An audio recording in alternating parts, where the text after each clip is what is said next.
Looking at a bracket now, just a reminder that one of the host nations, Canada, have already booked their spot in the round of 16. And now it's over to the USA. They will be facing Bosnia and Herzegovina in their round of 32 game. Let's hear from Flo Balogun and Serginho Dest.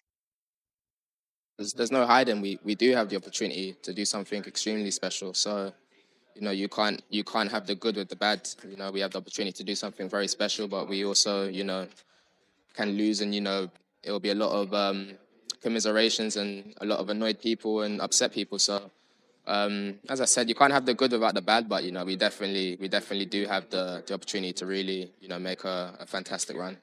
Playing against a lower block is never easy. It's gonna be a challenging game. And then on top of that, World Cup knockout game. It's not something we're gonna take lightly. So we're looking forward to just going out there. We know we're gonna need to be creative. We know we're gonna need to be intense, like we have been, so far. And there's no doubts we can go out there and win. There's a little bit more pressure, because you have to be sharp. You cannot be like loose in these moments. You got to be sharp at all time, and yeah, that gives you a little bit more pressure, but also kind of a boost, because even though, for example, sometimes if you play against opponents that are better on paper, you just need a lucky day. So I feel like it's a pressure for everyone. Right, so the USA getting ready to face Bosnia and Herzegovina, which on paper, Craig, looks like it could be a tricky game, but we also said that about Paraguay and Australia, and they got past those. What are you expecting from this one? I think it will be a tricky game if the US don't play well. But I think if they play anything like they did, particularly in the Paraguay game, I think they can win this game, I say relatively comfortably. There's no comfortable game when you get to the knockouts, because one mistake here or there can change things. But I don't think Bosnia can live with the intensity and the pace that this US side can play at if they're at their best.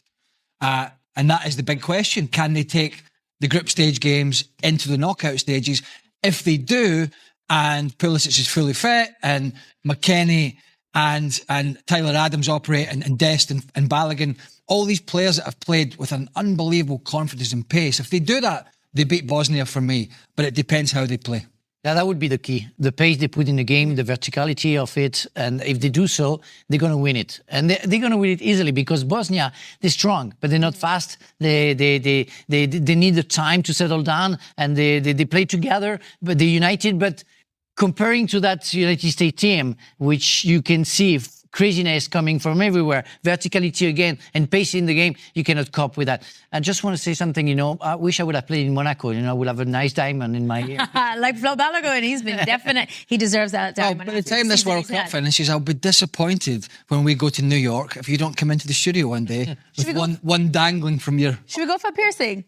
I already have a hole. You know what? Yeah, we'll go with Kira and we'll get a piercing. But back to the game, Don. How do the USA approach this one? Yes, please. Yeah. How do the USA approach this one? Early goal? Easily. And that's it? No, easily. They play the game that they want to play. They'll play against a low block, but they can't afford, when I watch the USA, to play tippy-tappy football, and Tyler Adams and Weston McKennie all of a sudden think that they're ballers, and they get the ball down, they try little flicks and cute football. That's not their style. I think they win the game hands down, and I hope they do, for Pochettino's sake, so he can give it to the journalists that criticised him on the last one. Because there's a reason why he made, 10 changes for the last game to rest these big players for this one. They'll beat Bosnia, guaranteed. All right, let's get quick predictions then, Craig. I honestly, barring a disaster, I think the US have too much youth, quality, pace, confidence, and a belief in their manager. Regardless of what some in the media say, a belief in the manager that they can go further in this competition. So I think this could be a comfortable game for the US men's national team. 3-0? Go 2. Let's just calm down. That's what I was thinking. I go for 2-0. I don't want to be that long to express my my view on that game, but I would say, 2-0 for United States. I'll go one more. I'll go 3. I was going to go 2, but I can't just say 2-0 and 3 2-0s across the board. 3-0 comfortable.